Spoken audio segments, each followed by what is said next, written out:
puso su rostro fijo en el Calvario. Isaías dice que como oveja fue llevado al matadero y él caminó con paso firme. Sabía que iba a enfrentar la muerte, nuestros pecados, que también fue una gran humillación. Aquel cuerpo santo que nunca conoció pecado, que nunca hizo pecado, tener que llevar, cargar sobre sí mismo nuestros pecados.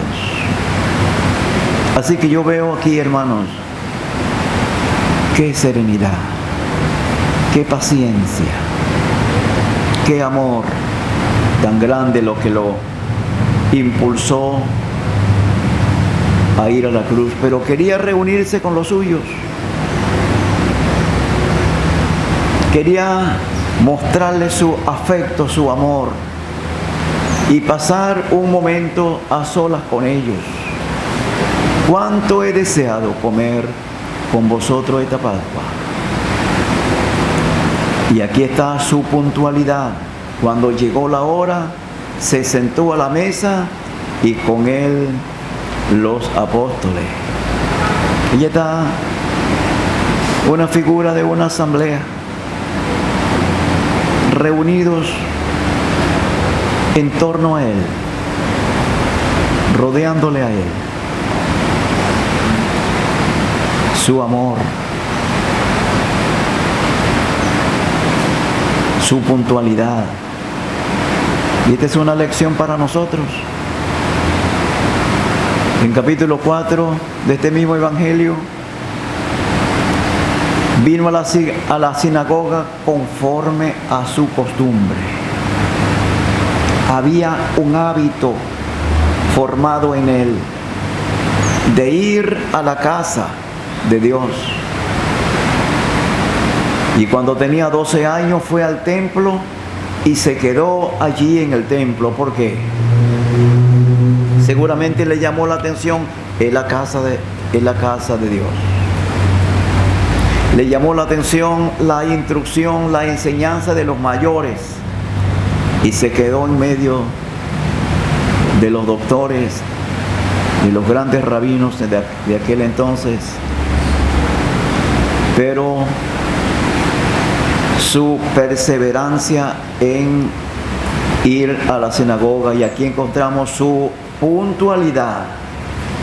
Cuando llegó la hora, lo que me quiere decir que ya él estaba allí antes de que empezara la reunión.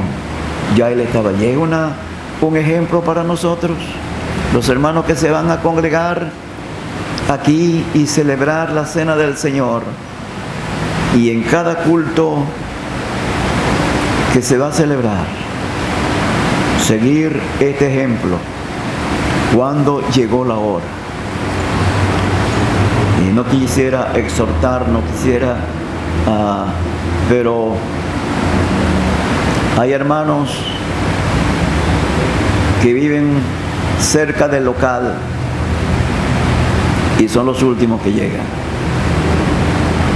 Y a veces los que viven por allá más lejos son los primeritos en llegar. No debe ser. Hay que estar temprano, llegar temprano. Cuando llegó la hora, se sentó a la mesa y con él los apóstoles. ¡Qué reunión! ¡Qué gozo sentimos saber que Él está aquí! Aunque su rostro no se ve, pero sabemos que Él ha prometido su presencia en medio de los tres que reconocen su señorío, que reconocen su autoridad.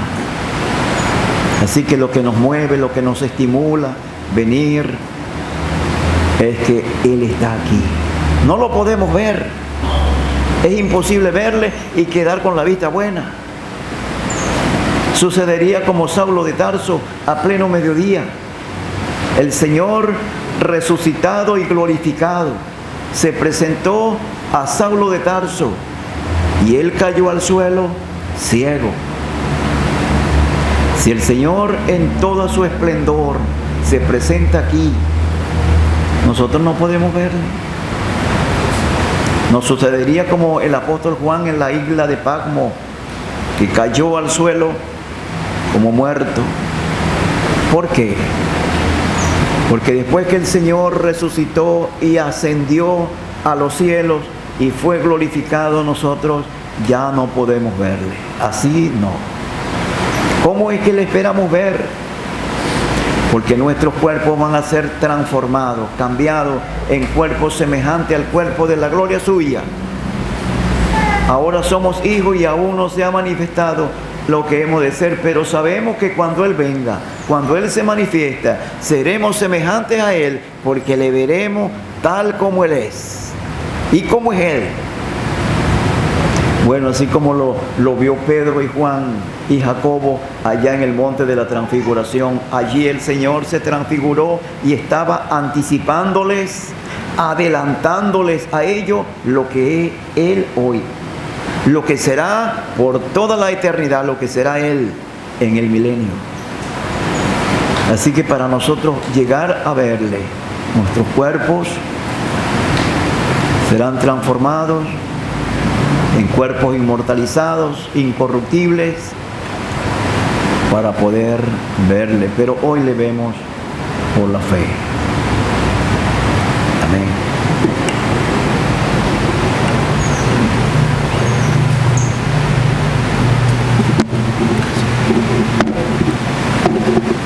Hermanos, en la narrativa de Lucas no hay los hechos, Él no los narra cronológicamente. Él no nos da el orden cronológico en muchas de sus narraciones, sino el orden moral. Por eso que usted, quizás algunos de ustedes está preguntándose que después que Él instituye la cena del Señor aquí, dice en el versículo 21, mas he aquí la mano del que me entregue está conmigo en la mesa. Pero sabemos por las otras escrituras, especialmente el Evangelio según Juan, que el Señor le dijo a Judas Iscariote, lo que vas a hacer hazlo más pronto, y lo sacó de la reunión. Porque Lucas no nos da el orden cronológico, sino el orden moral. Él está diciendo que no solamente se necesita preparación antes de la cena del Señor, sino que se necesita también vivir vidas santas después de la cena del Señor, en lo que 1 Corintios 10 llama la mesa del Señor. ¿Cómo vivimos los 7 días de la semana? La preparación para la próxima cena empieza cuando termina la cena del Señor. Entonces, esa cena del Señor debe tener impacto sobre mi vida para que yo viva para Él. Entonces, fíjese que aquí Él no dice la Pascua, sino llegó el día de los panes sin levadura, porque estas dos fiestas estaban unidas. Tan pronto comían del cordero de la Pascua, tan pronto empezaba la fiesta de los panes sin levadura. Tenemos claro eso, ¿verdad? El hermano ya lo explicó en la introducción, don Alirio. Por eso que dice aquí el día de la Pascua, pero dice, era necesario sacrificar el cordero de la Pascua. La fiesta de los panes sin levadura empezaba el día 15. El día 14 era cuando se celebraba la Pascua. Entonces, aún refiriéndose a la práctica antigua que nosotros no celebramos ahorita, el Señor nos guarde y nos libre de la contaminación doctrinal, la falsa doctrina de la iglesia judeo-cristiana. Algunos han sido puestos fuera de comunión por estar en eso, hermano, por falsa doctrina. Están diciendo que la cena del Señor es la Pascua. No, la Pascua era tipo de Cristo. Cristo nuestra Pascua, Él es el antetipo. Entonces, pero si yo como del cordero, vivo vida santa. Por eso es que una persona que dice que es de Cristo, que ha creído en el Señor y vive una vida en el pecado, una vida mundana, no ha habido cambio. Bueno, Santiago dice, la fe de él está muerta, no tiene vida, porque uno es justificado por las obras, justificado delante de los hombres, en su profesión que hace. Entonces, tengamos presente eso, pues la cena del Señor debe tener un impacto en nosotros para vivir una vida santa. ¿Cómo es posible que saliendo de la cena del Señor yo sea capaz de cometer un pecado de fornicación o jugar la lotería? Se ve que no celebré la cena del Señor como Él quiere que la celebremos. Entonces, el orden moral en su narrativa. Otra cosa que debemos resaltar es, estas son una de las pocas ocasiones que Lucas nos presenta al tipo junto con el antetipo. Y usted dirá, ¿qué es eso? Esa es una enseñanza bíblica que llamamos tipología bíblica. El apóstol Pablo usa la palabra tupos en Romanos capítulo 5, diciendo que el Adán es tipo de Cristo. Entonces de allí está el estudio de la tipología bíblica. Personas, sucesos, cosas del Antiguo Testamento que el Nuevo Testamento aplica directamente a Cristo. La roca que fue primero herida y después Dios dijo a Moisés, años después le dijo, hablad a la roca, háblale a la roca. Bueno, 1 Corintios 10 dice, la roca que le seguía era Cristo. Entonces la roca de Éxodo 17, que fue golpeada, de donde salió agua, es tipo de Cristo. Cristo es el antetipo. Entonces la Pascua es el tipo. Y ahí estaba el Cordero Pascual.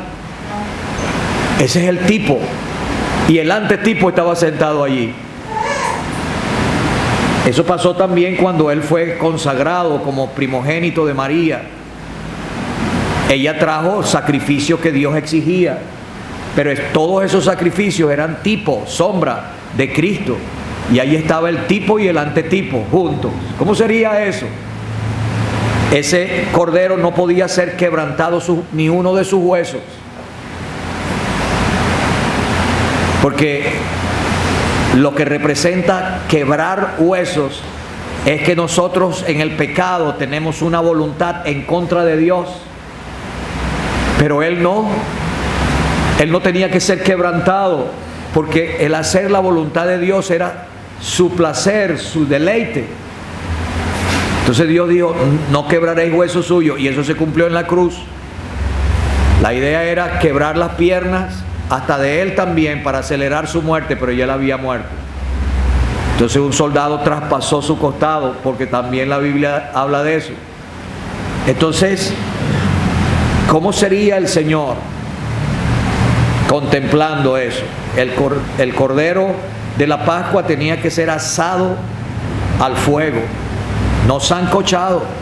Por eso Dios, cuando Gedeón le presenta un sancocho, el Señor, el Hijo de Dios, porque eso es una teofanía, una cristofanía antes de su encarnación, volcó la sopa. La sopa es buena, ¿verdad? Pero en el sacrificio no había que tener nada entre el fuego ardiendo y la carne cocinándose, para indicar que allí en la cruz no hubo nada que atenuara el ardor de la ira de Dios, el castigo que cayó sobre él.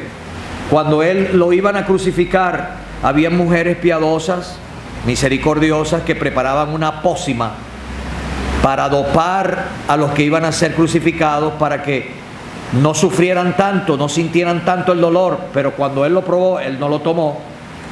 Él fue consciente de todo lo que iba a pasar y él experimentó hasta el más mínimo dolor de aquella muerte tan salvaje y tan cruel de la cruz. Y no solamente físicamente hablando, sino moralmente y espiritualmente. Por eso que después de 3 horas de tinieblas, él gritó en lengua aramea, que era la que expresaba su alma humana: Eloi, Eloi, lama sabactani. Entonces, ahí está el tipo, el cordero asado. Tenían que comerlo con hierbas amargas. Esa era la preparación que ellos tenían que hacer. Preparadnos la Pascua para que la comamos. Vayan a la ciudad. Porque tenía que ser en Jerusalén, donde tenían que celebrar la Pascua. El aposento estaba preparado, todos los muebles, todo estaba listo allí, pero ellos tenían que preparar la comida, la cena, tenían que asar el cordero. Entonces el Señor está sentado, Él sabe lo que eso significa. Yo deduzco en Lucas 2, que este es el único que nos los narra, que Él tenía maravillado a los doctores de la ley con sus preguntas y sus respuestas. Él seguro que le dijo: ¿por qué será que los huesos no serían quebrantados? ¿Qué significa eso? ¿Por qué será que Dios dijo que tenía que asarlo directamente al fuego? Y un poco de preguntas que los rabinos, de muchachito, porque era 12 años, él sabía las escrituras, él sabía todo lo que iba a padecer, cómo serían sus sentimientos, sus pensamientos comiendo. Cuánto he deseado comer esta Pascua antes que padezca. Hermanos, no nos quedemos solamente contemplando el aspecto físico del Señor, no, entremos en su alma, lleguemos a su espíritu, contemplemos ese lado, que es el lado propiciatorio, el lado redentor, cuando Dios cargó en él el pecado de todos nosotros. Yo estoy hablando ya más de la cuenta y no le voy a dejar chance a ustedes hacer las preguntas. Pero entonces hay que hablar del aposento preparado y de la cena del Señor en sí. El énfasis de Lucas, a diferencia de Mateo y de Marcos, es que él aquí dice que el Señor dijo: esto es mi cuerpo que por vosotros es dado, por vosotros. Y en la copa, él dice: esta copa es el nuevo pacto en mi sangre que por vosotros se derrama. En Marcos dice: la sangre se derrama por muchos. Pero Mateo dice: por los pecados de muchos. Son aspectos distintos del sacrificio de Cristo. Hay el sacrificio por la culpa y el sacrificio por el pecado. En uno se hacía énfasis ahí en Levítico, en las instrucciones de Dios a Moisés, hace énfasis en las personas que pecaban. El otro sacrificio, que no era sacrificio de olor grato, se hace énfasis en los pecados que se cometían. Todo eso tenía su cumplimiento en un solo sacrificio, hecho una sola vez y para siempre, el sacrificio de Cristo. Él es el sacrificio, Él es el que ofreció el sacrificio. Él es todo, hermano. Pero Él dice: por vosotros. Y uno debe escuchar esa voz allí a nivel de su alma, de su espíritu. Tomad, comed esto. Si usted hubiese sido alumno de la señorita Fanny Goff en el colegio evangélico, ella la hubiese escuchado decir: él dijo esto, no este. Porque su cuerpo físico estaba allí sentado y él tiene un solo cuerpo físico. Él dijo: esto es mi cuerpo, este pan representa mi cuerpo, en la cena de Él. Entonces, ¿cómo yo trataría el cuerpo de Él? Yo reflejo mi actitud para con Él cuando yo tomo el pan y lo rompo y como de Él, cuando tomo de la copa y bebo de la copa. la actitud que yo tengo para los emblemas, para los símbolos, representa mi actitud para Él. Por eso es que el 1 Corintios dice, el que come y bebe indignamente, sin discernir el cuerpo, sin discernir la sangre, uno no hace memoria de su cuerpo, uno hace memorias de Él. Uno no hace memoria de su sangre, uno hace memorias de Él. Uno discierne su cuerpo, porque no es meramente un memorial de comer pan, beber copa, beber vino, no. Eso tiene su significado. Mi corazón tiene que ser afectado, conmovido. Ese pan representa su cuerpo dado, partido por mí, por vosotros es dado, por vosotros se derrama. Eso tiene que afectarnos de tal manera que brote los sacrificios de alabanza, de gratitud y de adoración, y resulte una vida santa para Él. Yo no vivo una vida santa porque los hermanos me están vigilando, o porque mi esposa me está vigilando y tengo que andar derechito. No. La razón principal de una vida santa es que Él murió por mí, hermano. Su cuerpo fue dado por mí, en sacrificio por mí. Su vida, su muerte fue por mí. Por vosotros se derrama. Y el creyente tiene que rendirse ante ese amor. El amor de Cristo nos constriñe, su amor tiene que agarrarnos fuertemente. Y ya uno no puede soltarse de eso. ¿Verdad que sí? Claro que sí. Por eso es que estos hombres dejan todo para ir a proclamar a Cristo. Porque su amor los ha constreñido y los constriñe. Y esos son los efectos, el orden moral de la narrativa. Y la asamblea es así, hermano. Todo está preparado. Y es un aposento alto. No, es muy trágico cuando el mundo y la carne invaden la asamblea. La asamblea baja al nivel del mundo. No, tiene que estar separado, tiene un nivel superior. La carnalidad, la mundanalidad no tienen cabida. El Señor no quiere allí. Y qué bueno que renovemos esos votos de consagración a Él con la cena del Señor. Por eso es que uno deja constituido una asamblea celebrando la cena del Señor. Por eso, porque ahí uno expresa la verdad de que Él está en medio por primera vez.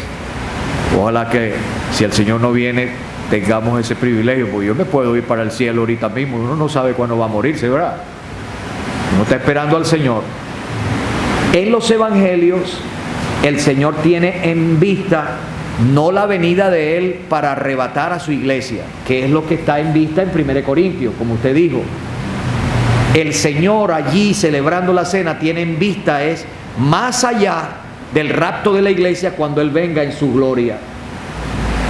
Entonces por eso es que aquí Lucas nos dice que asociado con la Pascua, Él dice: yo no voy a comer más esta Pascua, no voy a beber más del fruto de la vid hasta que yo venga.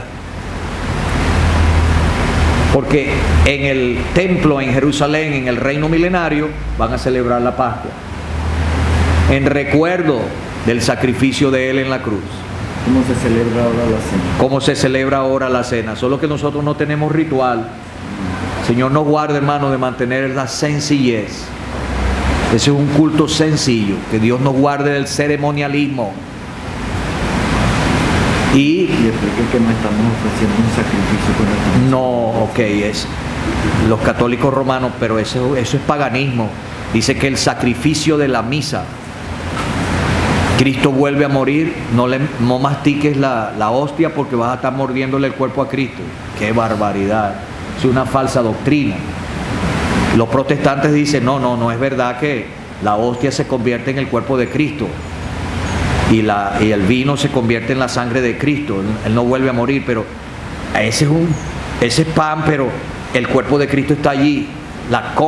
cosustanciación. Mentira también.